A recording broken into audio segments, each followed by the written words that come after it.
Bismillah, Assalamualaikum warahmatullahi wabarakatuh. Kita masuk ke metode penulisan kitab hadis yang keenam, yaitu As-Sunan.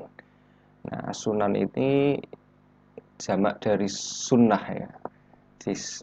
As-Sunan, kalau di Indonesia juga ada As-Sunan ya.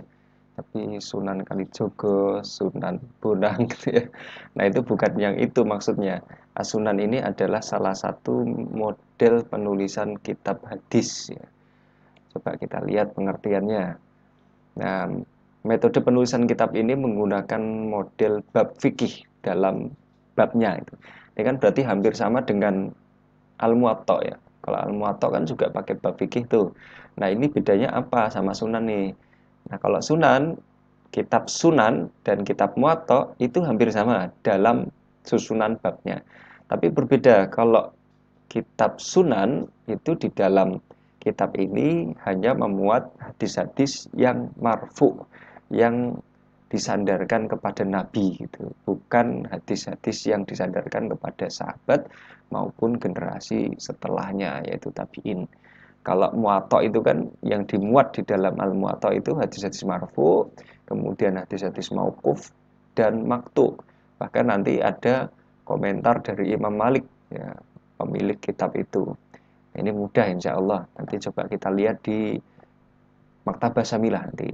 Contohnya Sunan Ibnu Majah, Sunan Abu Daud, Sunan Tirmidzi, Sunan An-Nasai, Sunan Ad-Darimi. Nah, ini yang kita kenal dengan kutub Sunan itu ya. Baik.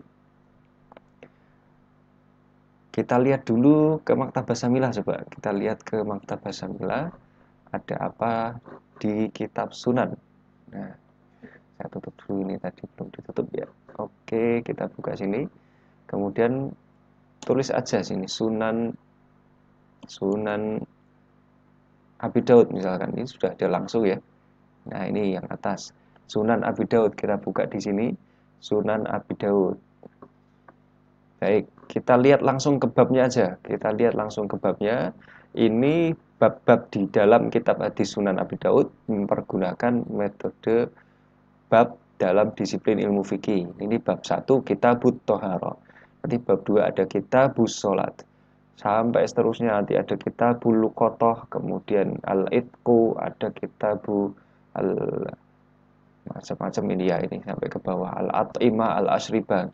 Tapi di dalam kitab ini nanti juga akan dimuat bab-bab lain yang tidak berhubungan langsung dengan fikih. Misalkan, kita lihat ini ya, bab misalkan setelah diat ini ada kitabus sunnah, kitabul adab.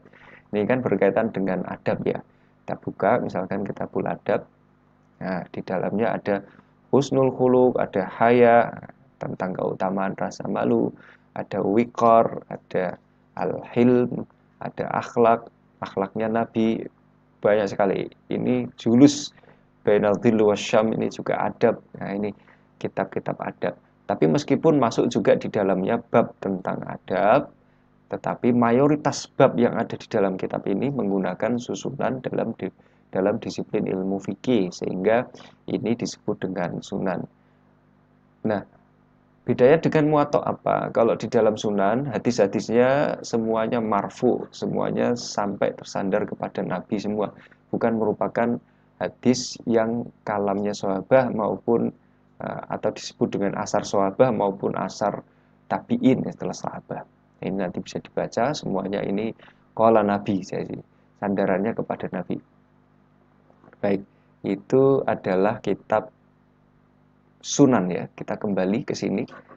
Nah, kita lihat sekarang selanjutnya setelah Sunan itu ada Al-Mustadrak. Nah, ini ya. Al-Mustadrak ini kitab yang ditulis dengan metode yang cukup unik menurut saya ya. Cukup unik karena dia seperti susulan. Kita punya kitab susulan. Nah, coba kita lihat. Nah, kitab ini mengupayakan menghimpun hadis-hadis sahih yang tidak tercover dalam kitab hadis sahih lainnya, terutama kitab Sahih Bukhari dan Muslim dengan syarat-syarat yang ditetapkan oleh kedua. Jadi misal gini, Imam Bukhari itu punya kitab Sahih Al-Bukhari ya, Jami' tadi Jami' Al-Musnad, As-Sahih, Al-Mukhtasar, dengan atau dikenal dengan Sahih Bukhari.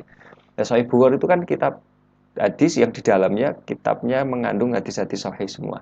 Tapi di dalam Al-Mustadrak ini nanti penulis Mustadrak ini juga menuliskan kitab hadis-hadis sahih yang tidak tercover di dalam sebagai contoh Sahih Bukhari gitu.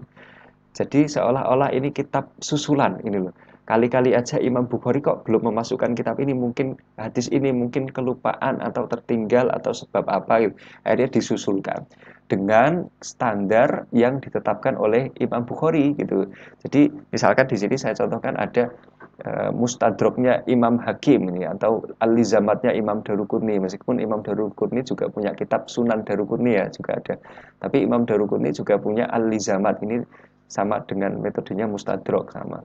Nah, yang paling terkenal adalah Mustadraknya Imam Hakim, apa? Imam Hakim. Nah, Imam Hakim ini menuliskan hadis-hadis yang standarnya itu dipakai oleh Imam Bukhari dalam menuliskan hadis-hadis ke Sahih Bukhari. Jadi ketika Imam Bukhari itu nulis kitab Sahih Bukhari itu, Imam Bukhari kan punya kriteria ya. Hadis apa saja yang masuk ke dalam kitab Sahih ini yang saya tuliskan itu.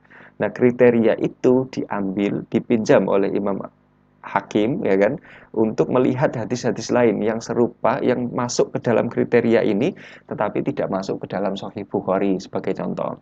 Nanti tidak hanya Sahih Bukhari, ada juga nanti Mustadrak yang lain-lain juga. Nah, yang kayak saya contohkan di sini sebagai contoh yang mudah adalah Mustadraknya Imam Hakim kepada Sahih Bukhari gitu.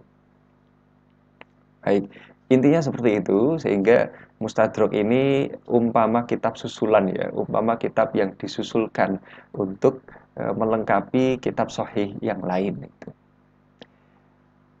Demikian, semoga dapat dipahami. Assalamualaikum warahmatullahi wabarakatuh.